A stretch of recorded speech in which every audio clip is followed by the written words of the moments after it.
Big day for the loons, I text Bridget. At 11:30, they line up in a patch of sun on the bank to preen their feathers. Out of water, they look ridiculous. I planned to leave Eli before my trip to California. I rehearsed my words each night in the dark. It feels like we are just going through the motions. Instead, I packed emergency supplies, asked Eli if flying was irresponsible. In the Headlands, I considered a month-to-month lease. Bridget said I should explain myself over the phone. I flew back to New York the next day. Eli and I rented a car and left the city. Our neighbor offered to water our plants while we were away. He collected the keys and wiped his eyes. "You're so lucky to have each other," he said. This house isn't a family house. I mean, it's not a house my family owns. There are pictures of the family who lives in this house during the summer, stuck to the fridge with magnets, but I'm not one of those landed writers. My brother phones from prison.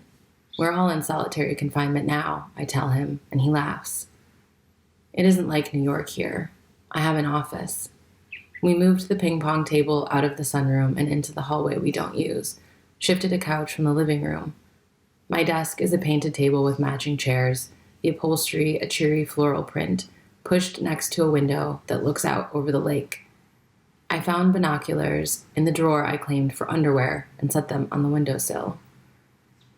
The loons do everything together. They arrive early to hunt, trawl the waters with their auburn-tufted heads below the surface. Is this what writing is? They toss silver minnows back in narrow beaks and swallow. Bridget adopted a dog named Piper.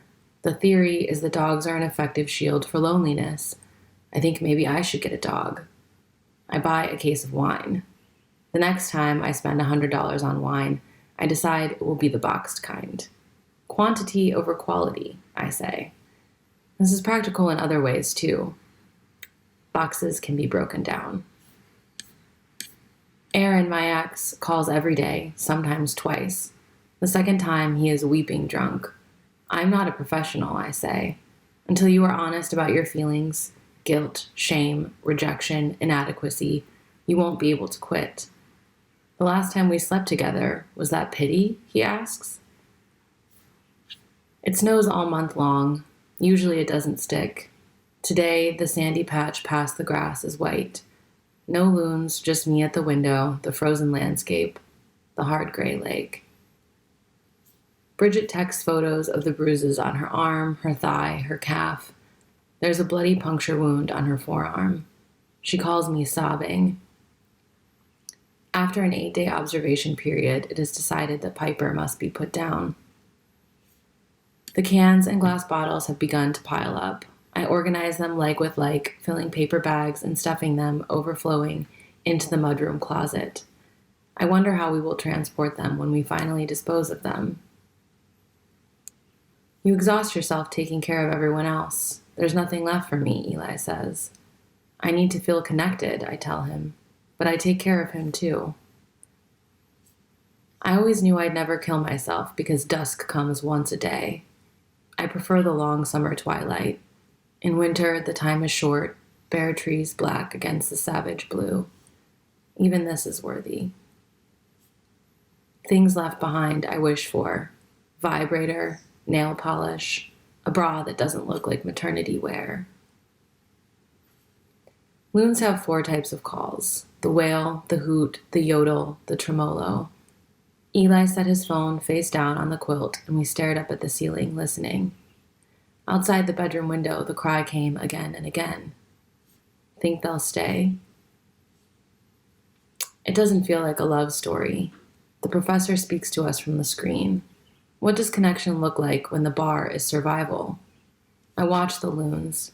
The mated pairs are temporary. Metaphors lay bare the facts of our lives. So do ruptures, upending expectations of normalcy and ordinary desires, anxiety with instead of without precarity. How broken things were before, how it feels to have the last thread snapped. A flock is called an asylum. The characters intersect in the search for safety and identity, their struggle to endure. What are the consequences? I'm going out for cigarettes. In an apocalypse, I would die early. I have no desire to survive deprivation. And he never saw her again, Eli said. Two swans bathed in the shallow waters beside a road I hadn't meant to take. One laid its elegant neck over its back. The other stretched a charcoal leg out, and tucked it under its body, propped up by a single stilt as it arranged its snowy plumage. I got lost and was gone a long while. Whole days pass in unbroken silence until Hobbes joins us in exile. Hobbes explains that God was bored and sent Jesus to earth so he could learn empathy. His suffering was either a failed expedition or a smashing success. God hasn't been back since. Fog veils the lake. The water is calm, reflecting the shrouded trees on the opposite shore. The loons emerge from the mist. I think about the time Eli spotted the deer high up on a ridge, the trees scarlet and ochre and saffron. We watched its progress along the slate outcropping before it disappeared. There was graffiti on the dam. I remember other times, too. They land and drift and return to shore before lighting off. That's how I know I can't leave him. Where would the memories go to rest? The loons inch back into the shallows. They float and bob in a line, paddling out. One lone loon is left on the wooden dock. Hours later, when I go outside to smoke, it is still alone. Begins to wail, a hollow, solitary sound. The half note of longing echoes across the lake.